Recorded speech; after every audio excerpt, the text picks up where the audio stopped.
Panharmonicon presents a podcast.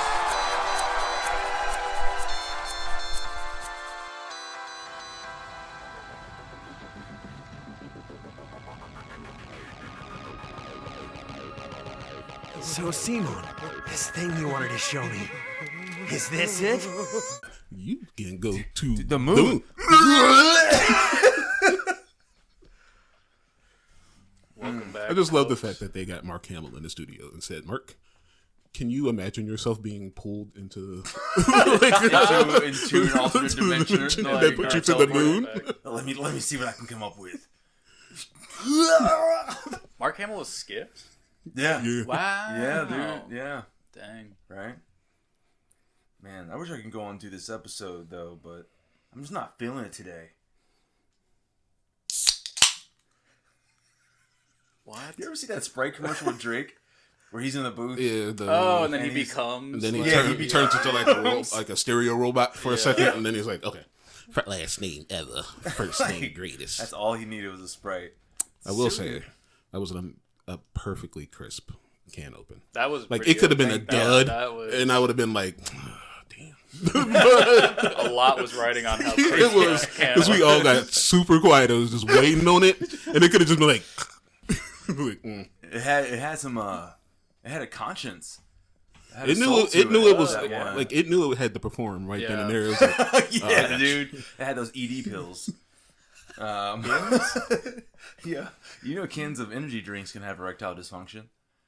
Wait, the cans can? Or they... Oh, I don't know. I guess so. Some of my cans had erectile dysfunction because some of the cans in the transit got damaged. Okay. So some of the tops were like kind of smashed. crimped? So when it comes to opening it, like it was very hard. So I tried to get through those cans first, so that way I just had easy pickings moving forward. Sure. So this is an easy pickings can, but some of the other ones definitely had erectile dysfunction. Yes. Okay. it So did the sorry thing for like that. I hate when like the tab breaks when you're trying to like open. the Oh, can. yeah. This one was doing it to where like the spout wasn't completely breaking, and it was breaking at an odd angle, so I had to sip it like a goose. And when you say sip it like Like a like when they like ducks do that thing where they like put their head in there a bunch and then they come out like. Yeah, dude, that was goose sipping. That was goose sipping. I don't know. You know what I'm talking about. I just wanted to confirm because Yeah, I don't know. It's crazy because we had that tangent and then this great opening with the can, and then we went back into a tangent. So another intro is in order. Hello, ladies and gentlemen. Welcome to another episode of Panharmonicon Studios Presents. A podcast. Excellent, excellent. I am Damon, I'm Andrew. And I'm Farron. and as we always say, thank you guys for joining us. And also, if you guys are on YouTube and you are liking what you see, if you liked that can open, give it a thumbs up. If you were like, it could have been better, give it a thumbs down, but it couldn't really be better. That was a perfect. It was can pretty open. Yeah. crisp. It was so crisp. It was like Wasn't it was like a even dap. It was just like Whoa. it was so great.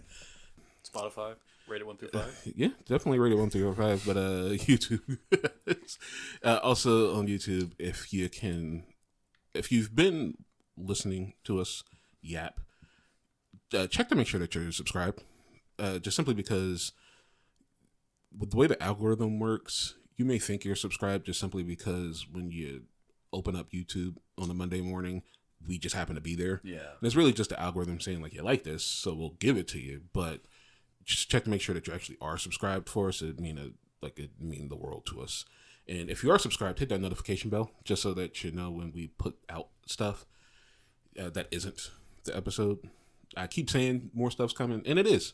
Just give us a little bit more time, and then you'll see you'll be like, damn, they're making too much. Pump the brakes. Spotify, my guys, like we said, give that can open a 1 to 5. Farron and the can itself would really like to see 5s. Yes. And then if you can drop a comment, just to let us know how you felt about that can open, and more importantly, how you feel about this episode coming up, because this episode does mean a little bit more to me than usual. It's not my favorite. It's not a Black Dynamite situation, but what is coming up, I do really enjoy. So if you can give us comments on both platforms, and I'm trying to get this on other platforms, it's just kind of annoying. Like if you're not using like a particular thing, these platforms are very kind of like you gotta jump through hula hoops, holes, and flaming like You're not a flaming show dog. hoops, and I'm not. I don't really wish I was, but they kind of live the life. I think when they're like outside of like doing shows. Does it depend on the trainer, maybe? Yeah, That would suck if you had like a bad Yeah. trainer. Yeah. Just Whipping you and Yeah. that would suck. yelling at Especially like a bad trainer where they put on that show in a good face in the public, and then they go back and because in the public that dog's gonna be like, you don't even know what kind of monster this person is, and then they go back home smiling in your face and then uppercutting you when you get back to the place. Dude, man, dogs And can around carry the knives. They got knives.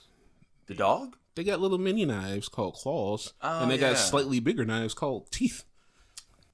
Ripping and tearing. That is true. Okay. K9s, even. Yeah. Oh. K-knives. K-knives. Like, K-knives. Whoa. Yeah. K-knives. That's evolution, baby.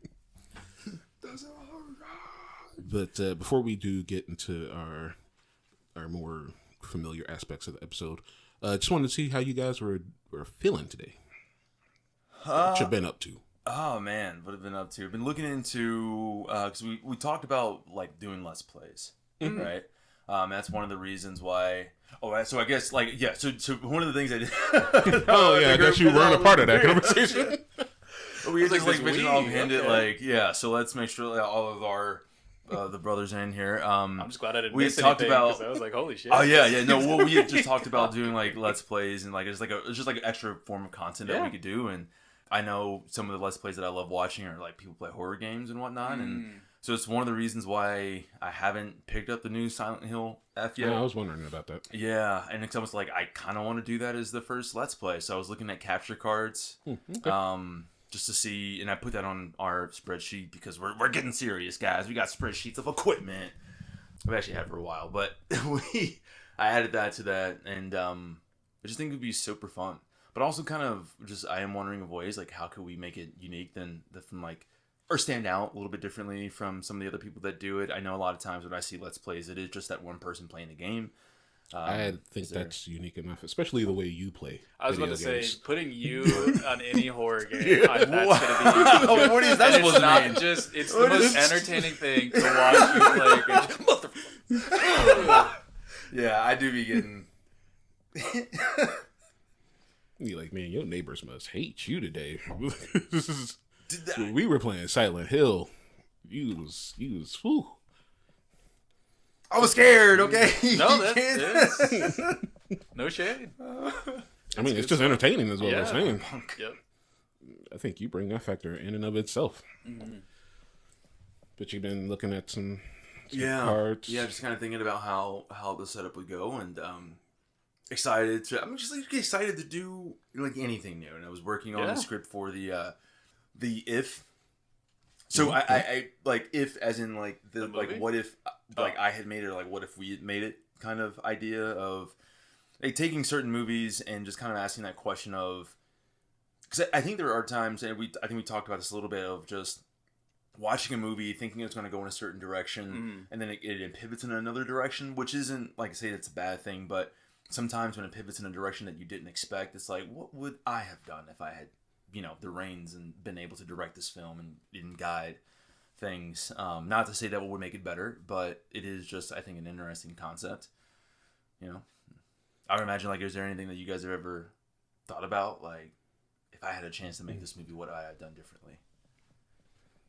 Or even like a TV series, just any property, intellectual property. Yeah, I've always thought about it. I've never just thought about it like in depth enough to like truly do an analysis on it. But definitely there have been times I watch and I'm like, this could end it a little bit differently. Yeah. I think we've done that in this like podcast Yeah. so far. So it'll be really interesting to see where that goes. Yeah. I'm hoping we get to see it soon. Yeah. How you been, Andrew? Been all right. We got some trees today, so that's pretty fun. Trees. Yeah, we swindled a county, I guess, out of 2 fruit trees. Is there County? What? I think like it's a government already a agency? city. I'm immediately blasting all my crimes onto the internet. But yeah, the city of did like a tree giveaway, like an understory and over in a canopy tree, and I don't live there, so. Oh. I've So you went up I mean, my there and you parents put did, on a so. little mustache and pretended like you lived in. gave my last name, and they're like, "Hey, what trees you want?" I was like, "Give me these two," and they're like, "Here you go." I'm sure they would have probably just. That would be crazy if they were like, "No, sir, you Give don't me your live here. license. Yeah. No trees I for just you." thought there would be some level of like, give us your like driver's license at least, like. Hey, they probably check just an really address. wanted to just get rid of those trees. Yeah, sure. You know, hey, it's good to plant trees. You never Yeah, know. definitely Breaking is. news, like when you head into a coffee shop tomorrow. It's like you manhunt. get out of the house. Bonnie and just Clyde get of tagged. tree Yeah. stealing. Fuck you, man. I didn't do it. I didn't do nothing. I just wanted fruit trees, man. These trees are for the people of Only. They won't grow anywhere do else. this. So what fruits will they bear? We got a pawpaw and a persimmon tree. Oh. So at least one local delicacy. I had a friend who her mom has they have a pawpaw tree Very in cool. their backyard. Yeah, Nice. yeah. A few years ago, I used to get some pawpaws. It was pretty nice. It's also kind of interesting because that's what I used to call my grandpa, pawpaw. I was gonna say, Yep. yeah, that's a name. Persimmons, do they grow? Isn't that a fall tree? You know, I Like, I did. think it's like a fall winter tree. I don't think it's like a. know. Because I'm trying to remember when persimmons get into season. And I think it's around now Okay. that they get into season. I mean, it's not gonna grow immediately. Right. Yeah, I think I got a couple of years. Yeah. till they bear fruit. But yeah, that's cool. Yeah. What about you, man? I don't want no trees. I just got too many trees in Yeah. my backyard. What have I been up to? So much like you, I've been in the creative space a little bit, and so I'm working on the next episode of So What the Hell Was. It'll be out before this episode is out, so you guys that are listening, you'll be like, "Oh yeah, I watched that already. I watched that like a while ago." But it is the 1990 movie Captain America, which, oh boy. Ooh, you sat through that again, huh? Yeah, it's It's a tough one. You're dealing with some PTSD from watching that. so different. It is not just takes. It's like someone heard about Captain America and said, "I'll just do whatever I want to anyway." Oh wow. Like for instance, and I mean, you guys have already seen it. So the movie has no Germany influence.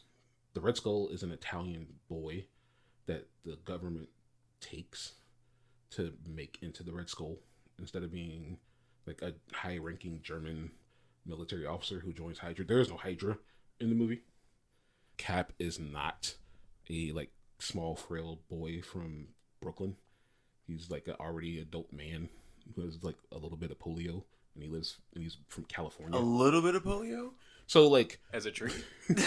so like the intro is saying how like the super soldier serum kind of relies on like a frail person to Okay. become Captain America, but they didn't have the technology to like make Matt Salinger look like two different people. Yeah. And in fact, the original, like the guy who made the movie wanted two different people.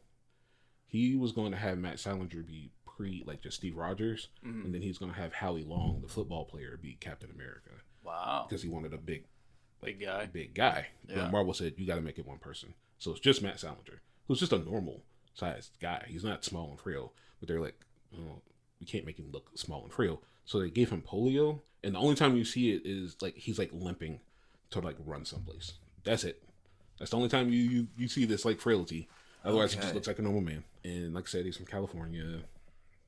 No Peggy Carter in this. There's like a character from the 80s that replaces her named Bernadette, who has a child named Sharon, because it's clearly supposed to be Sharon Carter. And then like What? Cap is strapped to the rocket instead of like trying to stop the rocket, because like he gets beat up by a Red Skull.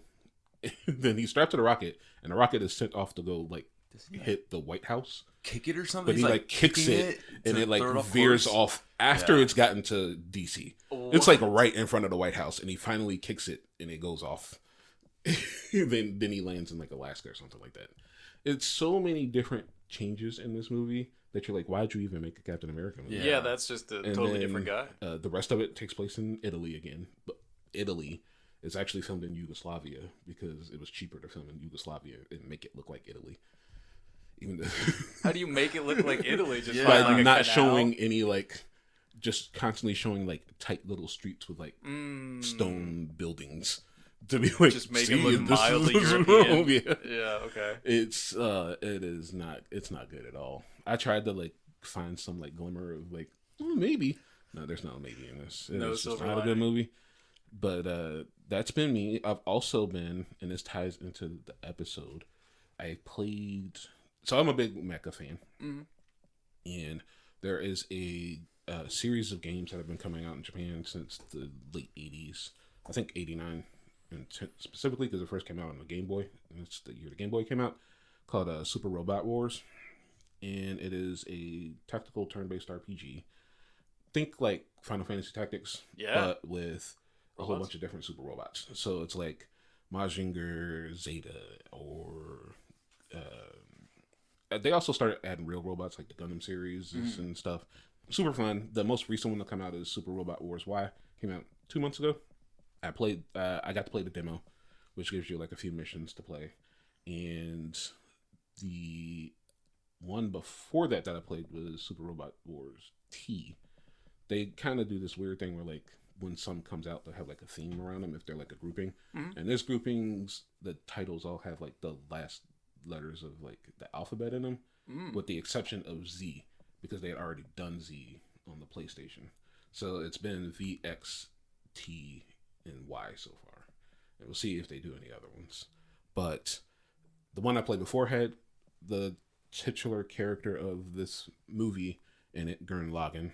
Gurren Lagann is unfortunately not in this one, which kind of sucks because Gurren Lagann is a really good unit, which the movie will tell you why it's such a good unit. Yeah. And I do wish it was in there, but my actual favorite mech, the God Gundam, is in it from G Gundam. So I've been playing that along with the... Actually, I haven't been playing Borderlands before as much. There's been a lot of just like playing a whole bunch of different stuff. That's kinda fun. I'm still playing. I just played it last night. Okay. So I am still playing Borderlands 4. I'm just not like dedicated to Borderlands 4 the way I was. Yeah. You got a side piece, a couple side pieces. I got a bunch of. I got too many games, but that's been me. And before we get into Gurren Lagann, this is a little segment I haven't found the name of yet. Forgot about the brain teaser. It What was that? I said forgot about the brain teasers. This is a section that I will call right now Bad Movies Explained, or not Bad Movies, Movies Explained Poorly. I get these off of Reddit. It's a little game that they have on there, and I like to bring it to my friends, Farron and Andrew, to see if they can figure out this movie plot that is explained sometimes pretty poorly, sometimes really almost not at all. Sometimes it is a movie that they've not seen. I kind of think this one may be a movie you have not seen, but I'm not sure. All right. Would it be a movie? I guess you haven't even said it. I haven't said it yet. So let's, before you get the hints, Yeah. here is the movie. According to this Redditor, this description was actually given from his girlfriend, and it is that silly movie where they trip in a field and then people start disappearing. And maybe they get killed, and they want that girl to be a princess, and she turns into a flower pot. And there you go. Let's go. Oh, we said tripping. I thought like literally tripping. I like to falling. Yeah. Dang, dude. I got one. Let's go. Yay, let's go, dude. You finished that. I didn't even finish it, dude. Like, I got tripped up at the flower pot. I was like, I don't remember that part. But... Wow. Okay. Yeah. We got to do that movie. That's a good. You didn't think we'd? Oh man, I wasn't sure. 100%. I wasn't sure. Yeah. That's fair. Because I only had one clue, which was that it won the... that I want to go to Globe, but other than that, I was going to be like, I don't know what else they might know. Yeah, dude. No, yeah, definitely saw that one. That was one of my favorites. Definitely one of my favorites. Oh, that's good to hear. I also just like love me some Florence Pugh. True. Yes. She's great. She's a fantastic actress. So we're adding that to the list. Nice. Yeah. And let us get into the episode of today. Gurren Which, Lagann. as I said, Tengen Toppa Gurren Lagann, A Childhood's End, which is its English title.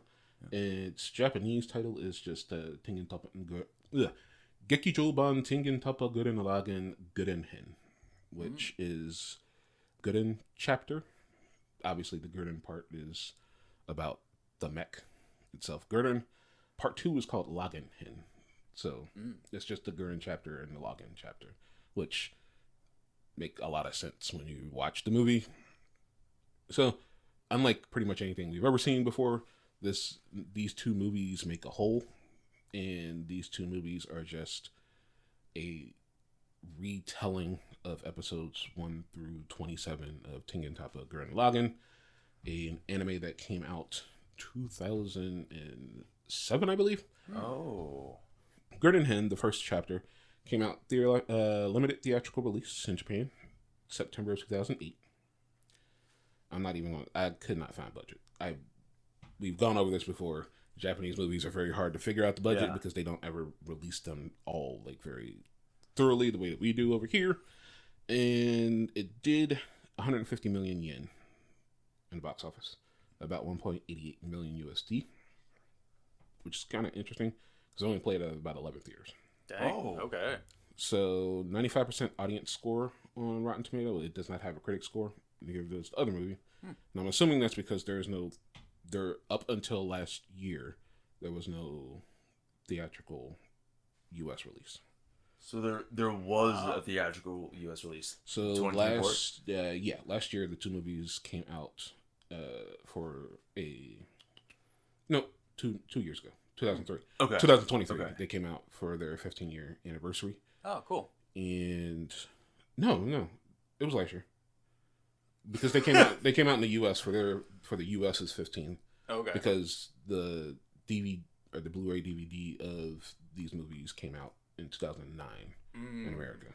So it was the 15 years anniversary of that. Gotcha. They were released in U.S. theaters like last summer. And what are Blu-ray DVDs? What are these things you speak of? They're these like spherical, I think you call them discs. That have a hole in them. They are compressed from a bunch of different plastic materials. Yes, it would be. And circles. And what you look at is they are layered data. Okay. You put them on a laser, and the laser reads the data. Okay. And allows you to then access the data that's compressed into this disc. And what happens from there? How would I then use this you to might enjoy? put it on some type of device that allows you to either play a video game out of it, listen to music out of it, or watch a movie out of it. The versatility. It's the future if you think about it. Truly. It's the future, and it's crazy that we live in a time where you have to download everything when you could just have it like as a physical circular disc that you could put into your car. Or you can put it in your your entertainment display, and you can watch it on TV, or you could watch it on like a little mobile, like little Discman. Discman were little devices that these things could fit into and play. Wow! Discs. Discs. Yeah, it's crazy, in the disc, right? Okay. Walkman. Yeah. Is that what they used? Well, Walkman used a different technology, and that was called a cassette. Where you took tape, and you took tiny tape, and you put it into a rectangle. Like Scotch tape? It looked like Scotch tape. Okay. Yeah. And that Scotch tape somehow also had data on it. Ooh. And you had these little, like, spindles that wound it up. Okay. And then the headers on a device could basically, like, touch the tape and get the data off of it. Wow. What? And it's crazy. You would think that that's what we'd be doing today. Yeah. But somehow that was around in like 1987. I don't know. Chewy. Anyway. How long can we drag this bit on for? 8 tracks. We could have gone all the way back to vinyls. But movies that came out during Gurren Lagann's release were 20th Century Boys 1, Samurai Gangsters, Ikigami, and for foreign movies that were out in Japan during that time, Wanted and Iron Man. Whoa. All came out that month. Shoot this one. So, Gurren Lagann is a movie. Well, I should say, Gurren Lagann is a story because we're doing a recap here of Earth's population has been driven underground. As far as we know, it is because of the tyrannical overlord, Lord Genome, who's banished all human population to living below the earth. And if you get yourself outside of that, you die. Simone, he calls himself a digger. He is one of the few people that kind of just help expand underground. Him and his friend Kamina are in one of these like underground sects. Kamina wishes to see the world above, like his father before him, and are basically they fail, and then don't have to really try again because right after that, a seemingly giant head falls through their ceiling, and what ensues after that is evolution. Yeah, I guess. Yeah. It is a constant, just upward trajectory, slight downward trajectory, and then more upward trajectory as they meet Yoko, a person that seems to be from above, but is actually just from another underground sect. And they also find another head, a tinier head, that will become known as Lagann, and is a mech used by the previous civilization before them, I should say. Maybe it is us, based off of the beginning of the movie, who are, I'll get into that part in the second movie, because that part eventually becomes very clear as to why everybody's been underground and why the events unfold the way they do. So, as we were talking before, you guys didn't know that this was going to be a compilation recap. Yeah. movie. And it goes over episodes 1 through like 12, 13, 14-ish. Okay. I'm sorry, part 1 does? Yeah. I was just 1 through 27, or is that the 1 through entire 27 story? is the entire. That's both. Oh, yeah, okay. that's Gotcha. both movies together. This one only goes through like the first half-ish of Wow. it. So it's a short, relatively short end. Yeah, I was gonna ask. It was only how one many- season. It was only okay. 27 episodes. Oh, so it's the full thing. Yeah. Oh, cool. Wow, okay. Interesting. And as such, it truncates the ever-living hell out of those first like 14 Yeah. episodes. So much so that it is actually just kind of missing information that you're like, oh, what happened here? But so changes, as I was saying before, the biggest change is the beginning of the whole thing. So in the beginning, you see that whole deal with like the God damn, I gotta spoil it really. No, I don't really. The forces that come upon the Earth, and you see this child, like seeing it happen. And one of the things that is very interesting about that little scene where he's like kind of in like that playground, that's Lord Genome. Oh.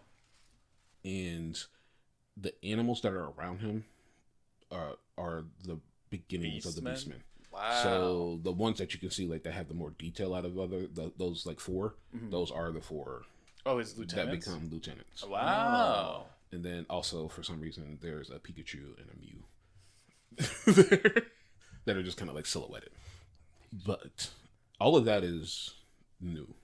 Okay. So in the series itself, the beginning is adult Simone helming Cathedral Lagann. Okay. But you can't tell that it's Simone because he never actually shows his face. Oh. And they do a good job of making you wonder if it's Kamina. Yeah. Because obviously it's a person with blue hair. Yeah. And like kind of like a bigger frame and like the jacket and stuff. So you're like, well, it could be Kamina, it could be Simone. But you don't know until you get to a point where like, oh, okay, I now know. Yeah. And it's kind of sucks because I think in both cases they essentially I actually think they ruined the plot there, because you go back to this beginning part where everybody's underground. You're like, why is everybody underground all of a sudden? And then you're greeted by Shimon and Kamina, and you're like, okay, so that means that they have to get out. Yeah. Yeah. Yeah. So, and of course, it would be very weird to have a mecha story just consistently be underground. Yeah. But lo and behold, they do get out. And other parts that are changed are the ending. Oh. So that battle that takes place is different than it is in the series. The battle at the end of the first movie? No, that movie. Yeah. Oh, okay. And what did you guys think about it? Just the first half. Just like part one. Yeah. It definitely moved at like that frenetic pace where I even wrote like in my notes it's like I feel like this is supposed to be like a TV series, like an adapted TV series, because it was so long ago when I started the series that I forgot like what I had actually started, whether it was like the movie or the series.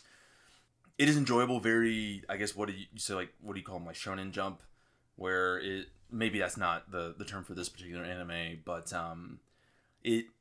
there was something about it that not to be that guy, I kind of found annoying. Is like with Yoko, it's like, okay, can we just like stop with the crowd, the constant like sexual I didn't know if we wanted to talk on that. Every chance they got, I'm like, pretty... dude, that has to be one of the horniest dudes. Yeah. Maybe like what is it, Buta, the like hamster or whatever? Yeah. It just kept popping up between. And she kept asking, "What is this thing between my breasts?" It's like, what is happening? But yeah, it is. I think that because of. It kind of reminded me of like Dragon Ball Z Kai, where with Kai, like I had already seen. Well, I can't remember if I had seen like the entirety of Dragon Ball Z before I started watching Kai, but I knew that Kai was an abridged version, and I do think there are certain relationships that kind of like are boosted when there's a little bit more material to cover, especially when it comes to, and not to spoil it before we get into the second movie, but like the relationship with Viral, for instance, because I do very much love that character dynamic a lot in like animes, like we'd see with Goku and Vegeta, or those characters where it's like they're butting heads, but then eventually they overcome their differences and they're better for it. Yeah, and they're better. Yeah, dude, like I love stuff like that, and I think that even when with what happened with Kamina, I'm like, I was actually kind of surprised that it happened where it happened in the part one, because it was when it happened. I like went to check to see how much time I had left, and I was like, oh, I didn't expect there to be so much more time, but still, like, dude, the animation of it was amazing. Yeah, especially that opening part that they covered. And it still has that like that essence that always kind of gets my juices flowing. That like when the music starts ramping up and the person's like, you know, fighting against, they're just using all of their soul and their willpower to just like accomplish something. And those moments, like, I don't know, sound like super goofy, but those make my spirit just like, yeah, let's go. Your spiral power starts going up. What about you? I thought it was, I was also very confused because like when, you know, Kitan and the other like squad of people just showed up, I was like, I feel like I should know more about these people. And they're like, oh, they just have robots now? All right, sick. I guess this is what's going on. But I thought it was very good. It was one of my sister's, I don't know if it's her favorite, but I think it's definitely up there. So I had like seen some of the characters, at least like Yoko's arc before, and so I was like, oh, this is what this is about, so that's cool. Rats, I'm drawing a blank, but yeah, it was just good.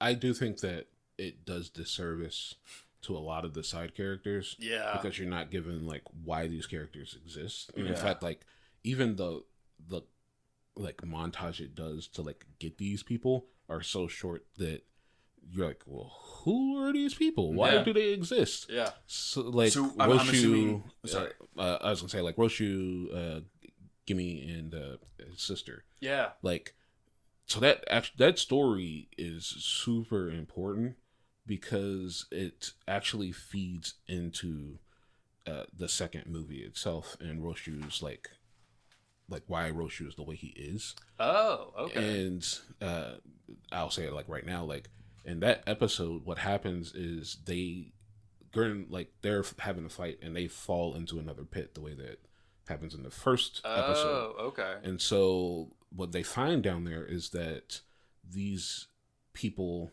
have very limited resources.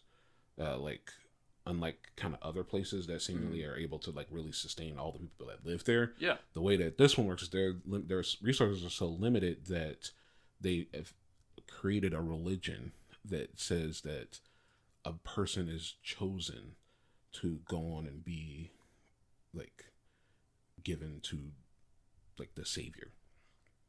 And what's really happening is they like whenever a baby is born, they have a lottery and they choose a person, and it's kind of seemingly rigged a lot of the time, but a person is chosen to then be sent up to the surface so they can die. Just kind of sacrifice. And that feeds deep into like so basically Roshu has been in that situation his entire life, and the way that the priest that he was up underneath worked was the priest that judged and deemed these things. So when you get to the second half, and you're like, why is Roshu suddenly kind of like a dick? It's because he became that priest in his head again.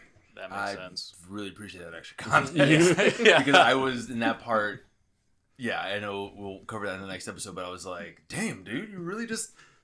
Yeah, it makes sense why he's talking about sins and things. Yeah. Very... And then like with Viral, what sucks is that you're not given the context of why Viral also does what he does. Because Viral sees Kamina as his rival. Okay. Right? But he isn't there when Kamina dies. So he doesn't know that Kamina died. And he takes on Gurren Lagann like a number of times after that. And he's just assumed each and every time that Kamina was there. Yeah. And it's been Shimon that he's actually been fighting. And he doesn't find that out until like the second half of the story where he's like, Kamina's dead and I've been fighting you this entire time. Yeah. And it like kind of shatters him a little bit because he's always been like, I don't care about the kid. It's Kamina that is the one. As far as he's concerned, Gurren Lagann is Kamina. Yeah. And Simone just happens to be like an accessory on top of it. Right. And it's like, so he kind of basically develops a secondary rival within it. Like he basically creates a new rival within Simone, but Simone has never felt the same way. Right. The way that like Kamina reciprocates the rivalry with Viral. So was Simone's like depressive arc, did that last longer in the... Oh yeah, basically throughout that entire time, like, and also like you didn't like there was no explanation as to why Roshu was chosen. Like you would think it'd be Kitan, right? Yeah. And Kitan himself is also like he's like the first person that views Kamina as a rival. So that makes sense. So like the two have this like just kind of, I would say it's like a back and forth, but really it's like a Kitan views Kamina as like his like rival to Yoko and like also other things, but like Kamina doesn't really care about Kitan all that much, but he does respect him. So like you would think like Kitan would be the one to take over, but Kitan likes King Kitan so much that Roshu learns to work in Gurren Lagann because they initially start out with just Simone and they realize that he doesn't, like in the state that he's in, he just doesn't have the ability to just solo pilot it, which he does eventually get. But beforehand, he just kind of just has to, like, he's just kind of there. Yeah. And so that whole, like, him moping after Kamina's death just a little drags until he finally kind of, like, snaps out of it when Nia shows up. Yeah. I could say that was something that, like, I did not much care for, and maybe it is one of those things where if I had watched the series, it'd been like kind of a different experience. And what I mean is, and perhaps this is just me not perceiving it correctly or taking the cues correctly, but when it felt like Kamina dying was kind of the result of Simone kind of losing faith or being distracted at the fact, like, it seemed like because it came right after he saw them kissing, like, between Yoko and Kamina. And the reason why I say it's frustrating is because, like, that, at least in the movies, it was never really addressed again. Seeming like Simone and Yoko and, like, her, because I was under the impression that he had a really big crush on her. In that, because there was this scene where he's looking at her, and it seems like every time they showed Yoko, it always started from the chest and then moved up. But like this one was like, it was from his perspective, he had looked over at her chest, But then for the first time, you see like somebody was looking at her in her eyes, and then like the camera moves up, and you see from Simone's perspective what seems like he's seeing her, not just a body, not just this like physical person, but he's seeing Yoko, and that he's like developing feelings for her, and then sees Kamina kiss her, and is like, now he doesn't know what to do, even though he's a kid, like it was never going to work. But then almost immediately after in the movie, this dude just throws a box. Yeah, that like unlocks it, and there's another girl. Like, now I love you. I can see. So Simone isn't as young as I think he's like made out to be, just simply because he's very short. Okay.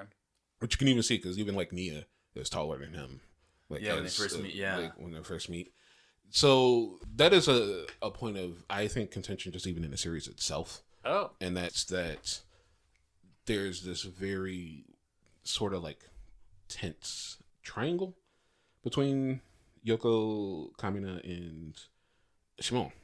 But in this case, there isn't like that bridge. But it's not it's like an arrow more than it is a triangle. Yeah. Because to Kamina never really sees Shimon's affection for Yoko, and as such, I don't think he ever really thinks to worry about Shimon's like budding feelings. Yeah. Right. And unfortunately, in my opinion, I think Yoko knows, but uses Shimon's affection for manipulation. Oh.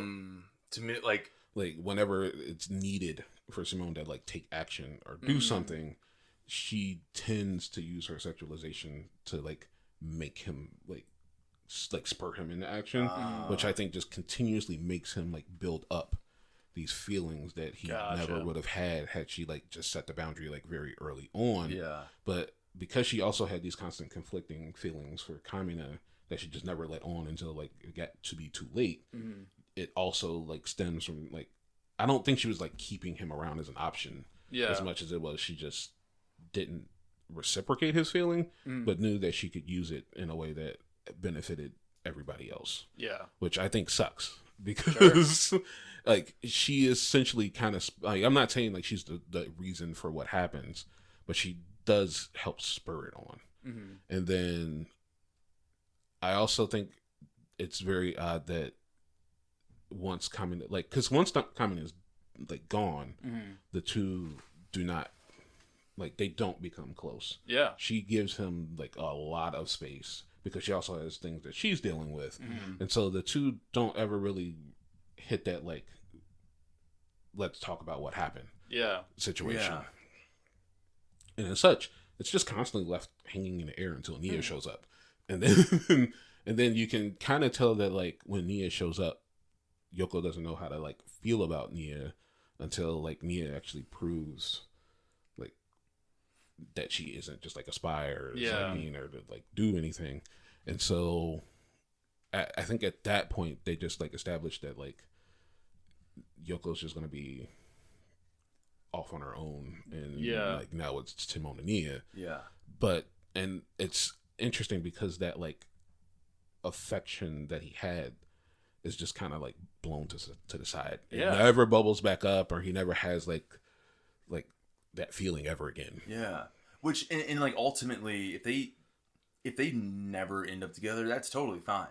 But it just seems like because it seemed like it had a direct effect on that battle where Kamina lost his life, that I was just kind of expecting them to at least have like a conversation about it, and then like you guys decide to go your separate ways, like fine, that's, you know, it's not meant to be. But the fact that it wasn't addressed, and then because again from how I was watching it and not having the background of watching the series, and then literally a mech just throws a box, and then it's like, oh, well, we forget about that relationship, and now let's focus on this one. I was like, oh, it kind of reminded me of like in Resident Evil 2, like at the end when you're fighting the last tyrant, and then Ada just throws a box with a rocket launcher. And he's like, use this! And pulls it out, and you're just like, okay, cool. I'm about to just blow this tyrant up with a 4-pocket Commando Arnold Schwarzenegger rocket launcher. So yeah, it was just kind of one of those things where I was like, it would have been just kind of nice to see, at least like you were saying, like just a conversation, just sort of, you know, let's break down the walls here, address it, and then move on, because it's incredibly sad when Kamina dies, and I remember when I knew it was coming. But then also at the same time, I got super hopeful that it wasn't about to happen. Yeah, that was the point I wanted to make earlier, because I was like, oh, they're killing him. That's crazy. Yeah. And then I'm like, oh, he's fine? Yeah. But then I'm like, oh, no, he dies. Sweet, like, yes. Oh, okay. Yes, let's go. And then he finally like closes his eyes, and I was like, oh, shit. Yeah, it's like what the Be Good, like the Johnny Be Good kind of moment, or Be Golden Pony Boy. Oh, my God. That hurt. That hurt. So that part is slightly changed. Okay. Actually, kind of like that whole part. So Kamina's death. That part isn't changed. Kamina dies, sadly. Which I had a note in here, and I wanted to say I'm actually very surprised that the first time I watched the series that I didn't see it coming. Because if you really look at it, you had to see it coming. Kamina is like the shit to everybody, right? And he's always loud, boastful, proud, and he's constantly having to be the person that nudges Simone to get better, to evolve. And you're like, once you kind of realize that you're like, I think Simone is the main character, it should be an immediate Kamina's dying. Yeah. He's got to have some redemption to push through the grief. And like I said, with the series, the fact that you only see one of them in the beginning has to be one of them dies. Yeah. And as soon as you get that, I think Simone's the main character. It's like, oh, yep.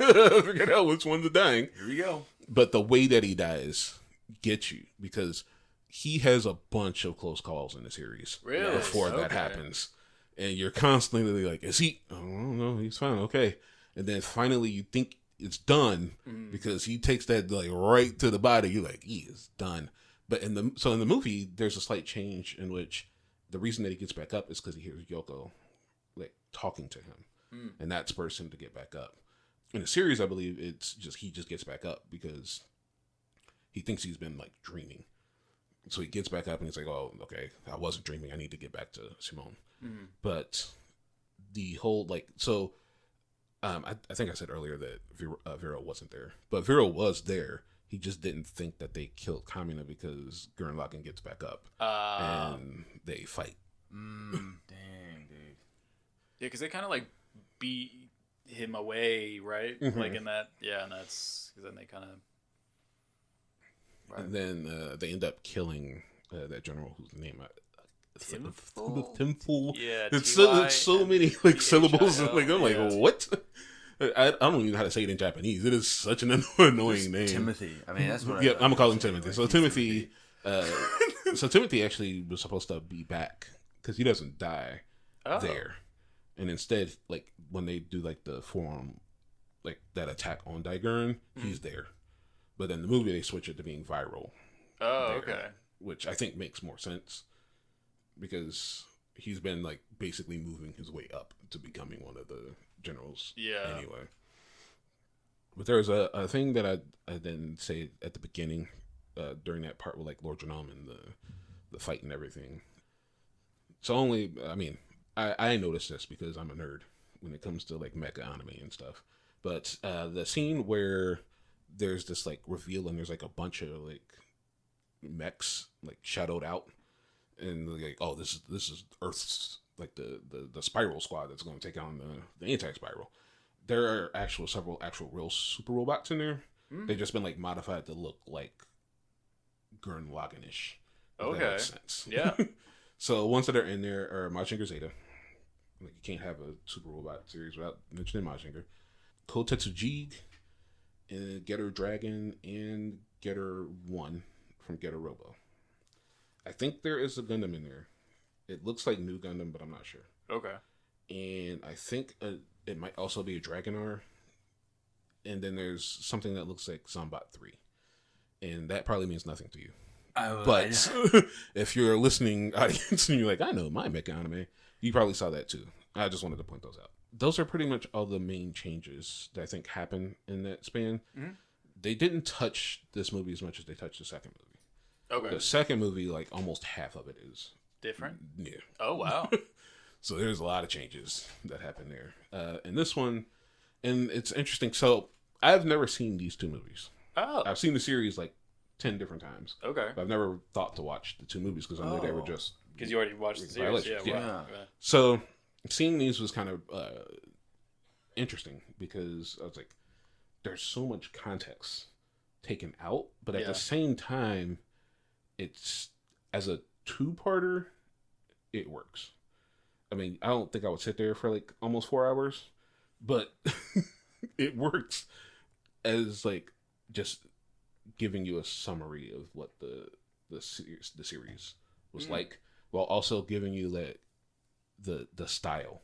Yeah, that's fair. Which is what it's really like big on, and I think that's like my actual like I love the story, but I think my favorite part about Gurren Lagann is just how different it is than any other like mech anime. Yeah, that like both of its time and before, sure, and probably after. Like that, like kind of, it's almost like they thought to Samurai Champlooify like mecha anime. Yeah, and it isn't a like, so it doesn't like flip the concept on its head the way that like Neon Genesis Evangelion does, where you go, but what if everything sucked? What if it was just the darkest thing in the world? And you have to deal with the mechs being dark, the scientist being a horrible person, and you get the whiniest protagonist that ever existed, instead of having this like protagonist that can always like just summon up the power to deal with any situation at any given point in time. And here it's like the normal concept just on steroids. It's like, what if this super robot can do anything ever, always? It's just like bigger and bigger and bigger and bigger and bigger. It's like you go Lagann, and then you get Gurren Lagann, and then you get Dai Gurren. Just like anytime that they think they can go bigger, they're like, go bigger. So is that like, is it that, I don't want to say choppy, but like, is it that like kind of abrupt in the anime too, where it's just like, let's transform. Oh, we can transform. Sick. Essentially, kind of, yeah. Like basically, That's like wild. anytime that they think that they like, so it's just like I said, evolution earlier, right? Yeah, like, it's just 100%. always evolution. So they are just Lagann and Gurren, and then they finally meet Vero, and they say, "Man, we should probably be able to do that." Then Gurren Lagann's born, and then at one point they like, we need a sword. Now we got this like chess piece that can become a sword, sunglasses or a sword or a boomerang. and this kind of doesn't show in this like that final battle the way that, so they meet Sidomander beforehand, and they realize they can't do much because he can fly. So like, we need to fly. So they find one of the flying gunmen and just take his wings, and now they can fly. Oh, I'll take those, thank you. And then like Dai Gurren, they're like, well, we did Gurren Lagann, so you should be able to just do this with this ship. And it helps them also like learn how to take over like gunmen. So that's how they like get this like vast squadron of, Okay. Like everybody gets a gunman? Yeah. Yeah, okay. Because they just kind of popped up in the movie, so it's like, how did we learn? It was like the whole like Kitan in them part, just kind of like, we're here. Yeah. Like, who are you? You've been here. What are you talking about? Yeah, it's like, I'm Kitan. These are my sisters. We all just obviously, you know us. We're having fun here, right? And so, I do think that those parts suck. That like they don't give you time for those, but I also understand it probably does feel tough to be able to truncate like 14-ish episodes and give each one of the things that had like a whole episode to itself like the time needed. Yeah. And like, maybe there's a way. I don't know. I wouldn't know how to do it, but yeah. Maybe they should have done 3 movies and That's been able to probably like split, because I feel like that's what Ava does, right? Like I think the first Ava set of movies is a trilogy, and I think the second one was. I don't know what this new set will be, but like give that more breadth because, well, luckily in this one, well, when we get to the second half, I'll explain the changes there, and you'll be like, they make more sense now as to why we didn't get introduced to people the way we were here. Yeah. But that was Gurren Lagann, the Gurren Hen, or a better name is Childhood's End, because it does represent the end of Simone's, and Nia to some extent, childhood, and how everybody needs to become adults now because it's time to move on. Yeah. Stuff's hard and bad. Mm-hmm. So, I guess this comes to time, unless you guys got any more thoughts. I have a few more thoughts, but I think that goes into the second part two. It's part two. So, okay, are we asking that question? Well, I had one quick question. I don't know for you. Did they ever explain how all the gunmen are made, or is it just kind of like the Beastmen have just superior technology, and then they're just some robots that kill people? I mean, there are factories. Okay. But it's all like, what do you call that? It's not a MacGuffin, and it's not. It's plot. Okay, it just kind of happens. All right, sure. I mean, I think plot is the perfect way to explain Gurren Lagann. Yeah. Because you're like, how? Just because. Plot. The Because plot calls for it. Yeah. That's the story. That's simply what happens. like spiral power is such a BS power. Like that's why whenever like people do those like who would win in a thing, like I've noticed that they've started putting like Simone in there, and people are like Goku would wreck Simone. I'm like, I don't think you guys understand exactly what happens here. Simone is a very powerful character now. Yeah, the power scaling in this series is just insanely wild. Yeah, wild. So yeah, spiral power is the answer for your question okay. of how they can create. You know what? Why not? I'll take it. Like the all the humans when they're like they start to create gunmen, like that's how you like get King Katan and stuff. Yeah, but like that takes them far longer than it does for like the Beastmen to just like pop out a Beastman or like a gunman. Yeah, just like jump in and they'll run off right off the assembly line. But I think it's time for everybody's favorite section. Oh, cradle that baby, yeah. Cradle that baby, yeah. Cradle that baby, yeah. Now you're not cradling a baby anymore. How many Panharmonicons does it get? How many Panharmonicons does it get? Yeah. How many Panharmonicons does it get? Bum, bum, bum, bum, Damon. Spit. Oh goodness, we got a new one today, y'all. Yeah, he was doing this thing where he think about cradling a baby. Yeah. So I thought he was doing like the little jig. Yeah, that's like what. Yeah. Oh, I'm sorry. I thought like this a little bit, but then I noticed his hands were like this. Physical bit on an audio podcast is pretty hard, so that's my bad. So it's very hard to give just Childhood's End a rating, just simply because it is one part of two. Yeah. But if I were to give it a rating, it would be 4 Panharmonicons out of 5. Wow. It is. I do think that it truncates too much. Like if you're looking at it as a standalone movie by itself, it truncates. It gets rid of so much information that it becomes very hard to like parse together exactly. Like the plot itself, it stands correct, right? Like because if you take away all the extra characters and you just focus on Yoko, Simone, and Kamina and like Viral, the story follows through like, exactly how it should. But it's all the additional characters, the ones that help make Gurren Lagann as special as it is, that don't get the introductions that they really need. That makes it very hard to be like, how can I follow this if like I don't know who these people are? Yeah, like people can't just like drop in from the sky and you say, well, now they're a part of the group. Yeah, let's like continue on.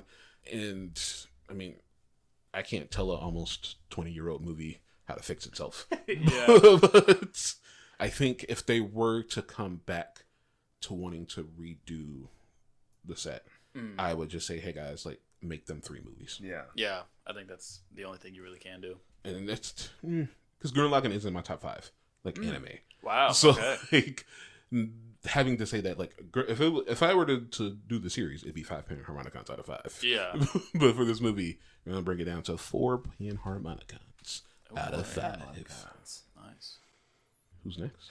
I can go, and I hate to maybe be a Debbie Downer, but I'm gonna go with like a 2.5. I can understand that Because I was just kind of confused Yeah. for an hour and a half, and then I was like, "Oh, okay, I'm getting it together." And then it, then it kind of just ended. It does. It ends just as soon as you're like, oh. Yeah.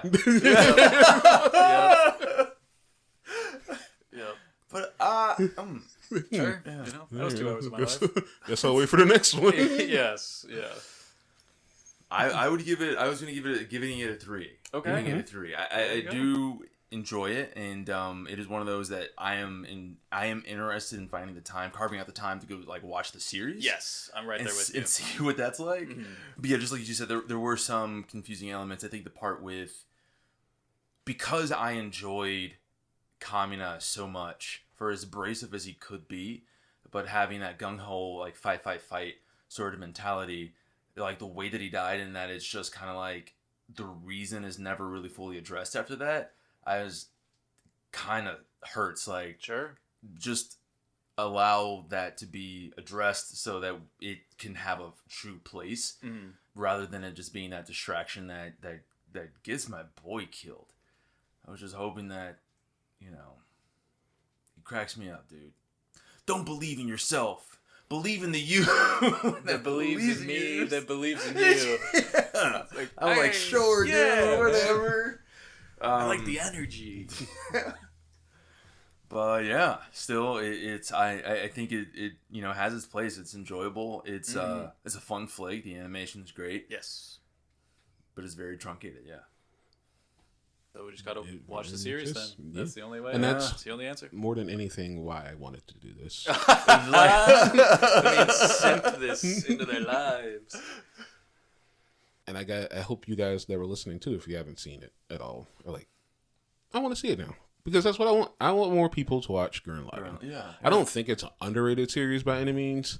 It's probably rated, if you were to say something. But that doesn't mean that I don't want you to watch it. Because I want everybody to watch Tengen Toppa Gurren Lagann. And if you have seen it, let them know in the comments. Be like, yeah, man, watch it. Maybe not, you don't have to watch the movies. I say watch the series before watching the movies. But I made them watch the movies because I wanted them to want to watch the series afterwards. So he tricked us. Sound off in the comments, my Gurren Lagann fans, both Spotify and YouTube. And once again, as we always say, if you guys liked what you heard, give it a thumbs up. If you disliked it, give it a thumbs down. Spotify, give it a rating, 1 through 5, depending upon how you felt today. And if you guys can subscribe, hit that subscription key button. I don't know. Hit the notification bell if you are subscribed already. And with all those formalities out of the way, thank you, gentlemen, for giving Gurren Lagann a view. Of course, and thank you, ladies and gentlemen, for giving us a listen. We really appreciate it. We honestly do, because what else would we be doing this? We could just be talking out someplace. But we're bringing this to you because we want to know how you guys feel about the things that we feel. Yeah, and build a community. Folks, it's. I know we're not the only people that enjoy these flicks and find them entertaining in some sense, even if they are relatively bad movies. Sometimes, that's not saying that about Gurren Lagann. Obviously, it's more like things like Mac and Me, where it's like a bad movie, but it's a good movie because it's a bad Ice Spiders movie. But yeah, it's just super fun. Oh, dude, Ice Spider. Yeah, that one. I'm just gonna keep saying it until we do it. No, the dude doing backflips to like save his friend. That is not helping anybody. I fully believe that he was like, he had to know he was going to that guy. And he was just like, I'm gonna do some backflips to really show off my skills before I get to this giant spider. Power Rangers.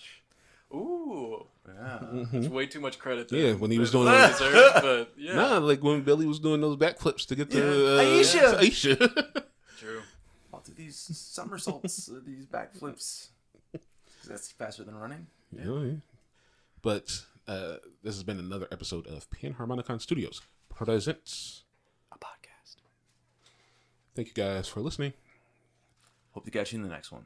Bye-bye. I'm Kamina. This is Simon. Nice to meet ya. What is this little furry thing that's been hiding out in my cleavage?